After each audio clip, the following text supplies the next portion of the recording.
I've been really wanting to have our guest in studio for a long time, but because our jobs clash, you usually see her, well, you don't because you're listening to the Life FM every single morning, so you wouldn't see her. But she's on Breakfast TV on TVNZ. She's a mum, she's a wife, she's a journalist, she's an outstanding broadcaster. I'm talking about Indira Stewart. So I want to say, Malo, and good morning and welcome, Indira. Monoine Bongi Bongi. Happy New Year and Language Week. Thank you for having me. It's a pretty heavy topic we're talking about this morning. I know you're an ambassador for Tear Fund. Now, for us sitting here in New Zealand, we're a little bit removed. Actually, we're really far removed from human trafficking. So one, why is it important to you? And how can we resonate with something that's a little bit removed from us? Totally. So I'll go with number one first. Well, the reason why it's important to me is I think it's kind of basic, but it's a social justice issue and it's something I've always cared about, one, as a journalist and two, as a Christian, I think, as well. I think the mantra for any Christian in ministry quite often is based around the fact that you're setting people free. And when we're talking about human trafficking, not a lot of people realise just how lucrative that business is around the world. It is the third-ranked most profitable business around the world. So people around the world make about $150 billion every year from human trafficking. Wow. And there are so many modern concepts to it. You know, we think about slavery back in history. We talk about the history of slavery, but actually there are more people in modern day slavery today than there ever were in the history as we know it.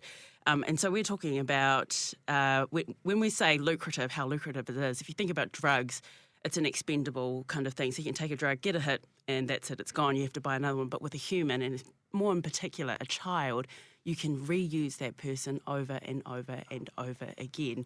So and it's happening closer to home than we think, you know. Oh, really? It is. I mean, I think about one of the reasons why I'm so passionate to partner with Tear Fund and be ambassador for them, and I've always believed in their work and have been really proud of what they do, is, you know, you go to the Pacific and there are different concepts of modern-day slavery or human trafficking that we don't always recognise. There are children and sexual exploitation, and there are ways that people traffic without perhaps acknowledging that that's an issue. When you bring someone over to use them to do the fit hours, to clean, to drive you, as you know, we see this happen in different families and different rankings, but they're not paid, but it's a free labour that they're providing for you, and they're trapped in that system as well, because we've had cases in New Zealand where passports are taken away from people so they can't leave those homes.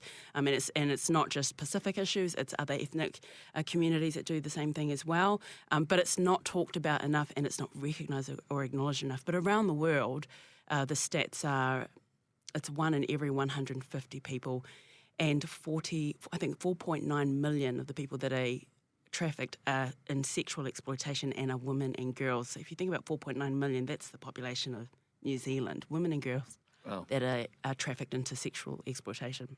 That is insane. And it's sort of staggering statistics. And I think that's the thing with human trafficking is you hear about it, and I think most people intrinsically know this is a great evil, but feel really helpless. So I'm wondering, do you have anything that can help us? If someone's listening right now feeling quite helpless, like what can you do to help with what's going on? You know, one great place to start is look up the book God's Not in a Brothel. Wait, let me make sure I've got the title right. Yes, I've heard of that book. Yes, it's an incredible, eye-opening book. And you can go on the Tear Fund website and you look at the work that they do. And when they look at the work, they start from all the way from recruitment, all the way to the process of setting people free, and then rehabilitation. And they've changed so many lives, you know. And I think people feel quite helpless, but and I'm sounding like I'm, I don't know, selling charity here, but the reality in terms of how much it can cost to help somebody is the price of a latte a day would make a huge difference to helping to set so many people free from human trafficking. Outstanding. I know that you're involved as an MC for a couple of events that are just around the corner, so do you want to tell us a little bit about that? Yeah, sure. November 3rd and November 4th in Tauranga. If you can join us, we would be just privileged to have your ear, to have your presence at that night, to hear about the work that Tear Fund does. I guarantee you that I think it'd be eye-opening, that it would be really moving, and it would make you feel less helpless because you get to see specifically the things that you can do, and even small things that would make a difference in people's lives. So people can jump on board and actually register to be a part of it? Yes, they can. And go on the Tear Fund website. You can see in different ways that you can help as well. Website, Bex? What's the Tear TFN website? Trafficking Unlocked 2022. So you jump on the TFN website, you can find that. Otherwise, you could Google Trafficking Unlocked 2022. That's held on the 3rd of November in Tauranga and the 4th of November in Auckland. And that book you were talking about, God in a Brothel by Daniel Walker. Yes. Great book as well. Now, I'm keeping it behind. She was only supposed to come in here and talk about being an ambassador for TFN. And why wouldn't you get Indira Stewart? She's such an outstanding individual. But I said to her, no, you're not going yet, man, because we'll never get her on again because our shows clash. Yeah, because she's breakfast, right? Yeah, breakfast host. Has to be there at 4 a.m. You were telling me earlier? That is insane. 4 a.m.? 4 a.m. Yes, That's what she says. She's walking in the door 5:45, man. If I'm co-hosting, it's 4. If I'm newsreading, it's 4:45. But I think I have the worst record of sleeping in on the team, which, to be fair, is about 6 in 2 years. 6 sleeps in 2 years. It's not bad. I always make it to the news, almost. You want to talk about how that the locksmith kept you up one night? Oh, no. I can't wait to hear these stories. Hold on. At least I called a locksmith a professional. I didn't go on YouTube and try and do it myself. Unlike Sella, who I think I've been hearing all morning, has been going on YouTube to try and change a tyre. But according to your wife, actually, we have the records here, official information. This is the 50th flat tyre this year. 50th flat Maybe a slight tyre. exaggeration, but it's obviously happened so many times this year, which is, I think, a sign that you should just get off YouTube and get the professional, bro, to change it. But also, what's up with the spare tyre you have? It looks like it's from the 1940s. I know, right? I you know when I looked at this isn't about the tyre, this is about you. Anyway, let's move on. Also, just to say, your wife is like, oh, sorry, wrong chat group, guys. I know. That's a topic we're going to talk about on Tuesday when you send something to the wrong chat group. You, okay? I think you're an outstanding individual. I think you've given something a lot. You've given so much back to your community and the people that you serve.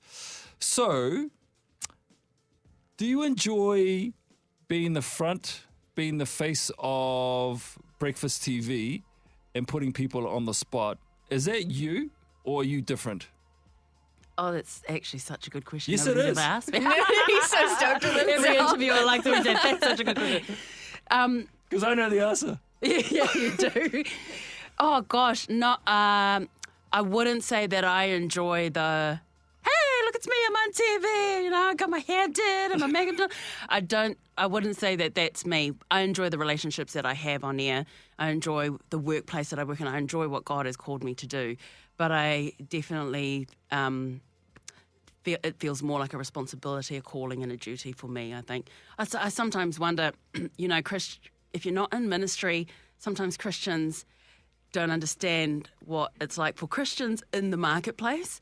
And I think over 10 years ago, I felt guilty, like, should I be doing actually stuff in church? Should I give up my job and be doing, you know, because my parents are pastors. But I really felt like God was calling me to be a journalist and be in the workplace that I'm in. Yeah, so it's an interesting kind of balance that I've had to navigate. I will say this, though, if I can say this. One of the things going to many churches sometimes, and you get there and people get on the pulpit and say, oh, the media, don't listen to the media, you know, the media and the devil. And sometimes I'm like, hey, guys, man, the Lord has called us. The Lord has called some of us to be in that place. So, yeah, I mean, I feel very grateful and honoured and privileged and responsible that God has given me that calling. And I'm, humbled by it.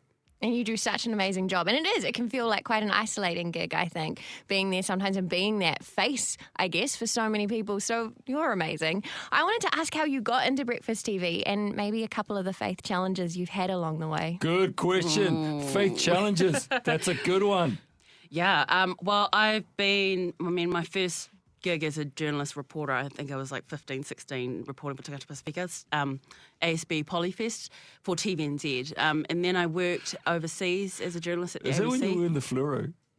Yeah, stop looking up stuff on the line, you idiot. He's Googling just photos stop, of you. bro. It's a serious question. That was in the past. I was actually working at RNZ. I'd been there for almost, I think, about 7 or 8 years as a journalist and a newsreader. I was presenting a show there. And yeah, basically got, hey, you're interested in this job, come and apply for it, and I spoke to some people, I went for it, and yeah, and then it took a lot of praying for me because I didn't know for me, it's about I've always got to be in the place that God has called me to be in that space of my lifetime. That's awesome. That Well, how do is- you know that? How did you know that? You got to hear from Him. For me, it's peace. It's peace. It's confirmation in Scripture, and Signs? it's also, so the Word is a big confirmation for me, and people that you trust, I suppose, like Yep. people that you'd go to and say, "Hey, can you pray with me? I'm thinking about this," and that are in the faith. That has really helped. Also, people that are not in the faith but have had some wisdom and experience in the industry to offer advice has really helped as well. We're very blessed here because everyone here has a really good foundation of faith. You know, so I'm blessed that I walk into a building that Totally. I'm surrounded by it. So as an extension to Bex's question to you, do you find it challenging being around people who don't share your same faith? And how does that make you feel? Yeah, I'd say there are many times along the way in my journey that I've kind of felt like that. You felt alone, or you felt like you really want to be yourself, or, you know, they're even just words, slogans that we use that you feel like, oh, actually, people won't really get that. It's kind of Christianese language, you kind of figure out actually when you're in a kind of a mainstream environment.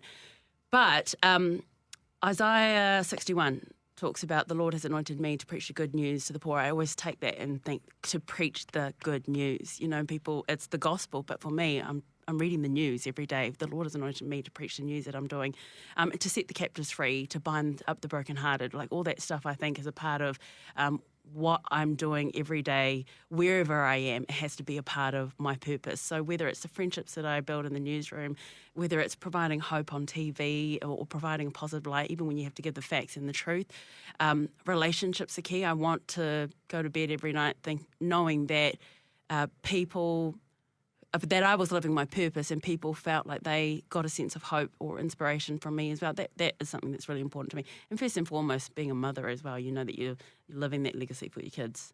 I love that mix there where you're talking about, hey, it's not just about bringing truth, but forgetting relationships, but actually prioritizing relationships, but being able to bring truth in the midst of that. That's so awesome. Man, I love that. So have you had any specific faith challenges that come to mind where you're like, oh, I had to move through this difficult situation? Yeah, interviews that you do that perhaps don't always align with what you were raised to believe in, you know, in terms of, there are lots of... there's the pro-life, the pro-life, pro-choice debate that has been around for a long time, LGBTQ issues, all those things. And I live and work with those people, and I love them too. I have super strong and loving relationships with people of all different types of communities. It's really taught me to have an open mind when I am, and not in terms of changing perhaps my faith and the core values that I have, but in terms of loving people and understanding where they come from and understanding where they're at. That has actually changed me for the better, not just as a Christian, but as a newsreader and as a journalist, and being able to have a balanced perspective and be fair about a whole lot of issues. Yeah, that was a challenge to get to that place and feel at peace with it. That's beautiful. We could carry on and on and on, but we've got some music to play, and this lovely young lady, she's got to disappear from us. So on that note, just sing whatever song you want to sing to send us out. Whatever you want to sing, just to send us out. I'm saving it for the sermon that you're preaching tonight at the Connect group. Come on, just give us a little thing. Can you give us a little thing? She is totally on the spot right now. Stella, you are setting her up. Okay, well, that might be a bit mean, but just check out Indira Stewart on YouTube. You can see her sing. She can sing. She can hold it down. Thank you, Dira. Appreciate you. Thank you for having me. And can I just quickly say before we go? No, you can't. I just have I'm so proud of what you guys do. I think you guys are incredible with your program. The very few times that I do get to listen to it, you bring so much hope, so much love, so much life, and so much light into people's day. And I know I work down the road, but I'm very envious of the workplace that you guys have. So I see Dira always on our socials, and she's not lying when she says that. So right back at you, girl. Thank you very much, Dira. Thank you so much. Malo apito. Malo apito.